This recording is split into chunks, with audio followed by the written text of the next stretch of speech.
শীতকালে গরম, গরম ভাতের সাথে নতুন আলু দিয়ে ডিমের এই ঝোলটা একদম জমে যায়।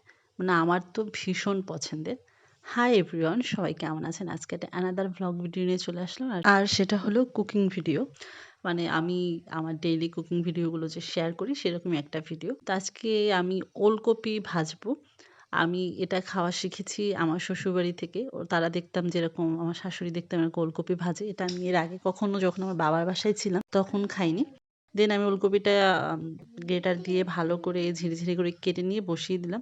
সেদ্ধ ভাপে বসাইলাম আরকি। আর ডিমটাও খোসা ছাড়িয়ে নিলাম। তারপর এই যে হালকা সেদ্ধ হয়ে যাওয়ার পর সেগুলোকে আমি গরম তেলে শুধু আমি এর ভিতরে কোনো পেঁয়াজ কিছু বা পেঁয়াজ, জিরা ফোড়ন কোনো ফোড়ন দিইনি। শুধু গরম তেলে এটা দিয়ে দিয়েছি আর সাথে দিয়েছি কিছু কাঁচামরিচ। তো এভাবেই আমি এটাকে একদম লাল, লাল করে মানে করে ভেজে নেব। তারপর আমি এই যে ডিমগুলোর খোসা ছাড়িয়ে নিয়েছিলাম সেগুলোকে আমি কেটে নিয়েছি। গোটা রান্না করলে এটার একরকম স্বাদ এবং যদি কেটে রান্না করে তাহলে আরেক রকম স্বাদ। এর আগেও আমি একটা ডিমের ভিডিও দিয়েছিলাম।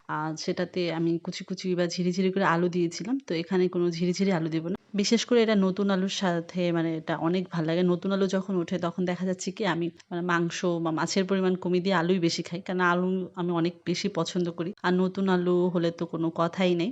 তো এইজন্য ডিম কম দিয়েও আজকে আলু বেশি দিব। মানে আলু দিয়েই ডিম রান্না হচ্ছে। মানে ডিম দিয়ে আলু না আরকি। দেন আমি পেঁয়াজ কুচি দিয়েছি। আমার পেঁয়াজ কুচি এখনো ঠিকঠাক মতন আমি কাটতে পারি না। এখনো দেখা যাচ্ছে বড়, ছোট হতেই থাকে। আমি যে কবে যে এটা ভালো করে শিখব কে জানে। দেন আমি সব রকমের মসলা জিরা, হলুদ, মরিচ, গোলমরিচের গুঁড়ো এগুলো সব একসাথে দিয়ে আমি জল দিয়ে গুলিয়ে নিয়েছি আগে। দেন তারপর আমি দিয়ে দিয়েছি। এবার দিয়ে দিব নতুন আলু। মানে বললাম না ডিমের থেকেও আলু বেশি দিব। তবে এই আলুগুলো ভালো করে কষিয়ে দিব। এখন আলু সেদ্ধ হতে কিন্তু অনেক সময় লাগে না। নতুন আলু খুব দ্রুতই সেদ্ধ হয়ে যায়। তাই কষ্টও কম, রান্না করতেও ভাল লাগে। আর আলুর যে একটা মিষ্টি, মিষ্টি ভাব যেটা পুরনো আলুতে থাকে, সেটা কিন্তু এখন আলুতে একদমই থাকে না। যার কারণে আলু খেতে বেশি মজা লাগে। তারপর এই তো আমার যখন মসল্লা মানে আলু কষানো হয়ে গেল, দেন আমি জল দিয়ে দিলাম। বেশি জল দিব না, অল্প জল দিব। তো তারপর আর কিছুই না। জল দিয়ে দেওয়ার পর অপেক্ষা করতে হবে যে কত সময় পর জলটা মানে ঝোলটা থেকে ফুটে ওঠে। কারণ ফুটে উঠলেই ডিমটা দিয়ে দিতে হবে। আর এই যেহেতু আমি এটা কেটে দিয়েছি তাই একটু শেষের দিক দিয়ে দিলেই ভালো হয়। কারণ দেখা যাচ্ছে যে ডিমের কুসুম বের হয়ে আসার সম্ভাবনা থাকে তাহলে। আর যদি শেষের দিকে দেওয়া দেওয়া হয় তাহলে মানে কুসুমটা আরকি বের হওয়ার সম্ভাবনা কম থাকে। হাঁসের ডিম হলে কোনো কথা ছিল না। হাঁসের ডিম হলে কুসুমটা বের হওয়ার সম্ভাবনা খুব কম থাকতো। কিন্তু যেহেতু এটা মুরগির ডিম তাই দেখা যাচ্ছে কুসুম বের হয়ে আসতে পারে। তো আমি এই যে দিয়ে দিয়েছি। এখন আমি শেষে দিব গরম মসল্লা। একদম ঝোল কমে এসেছে। এখন গরম মসল্লা দিতেই হবে এটার সাথে। এটার সাথে ধনেপাতা একদমই যাবে না। গরম মসল্লাই দিতে হবে। আমার মনে হয় যে গরম মসল্লা ছাড়া এটাতে কিছু যায় না। তো গরম মসল্লা দেওয়া হয়ে গেলে পরে এই তো আমার গরম, গরম ডিম ঝোল হয়ে গেছে।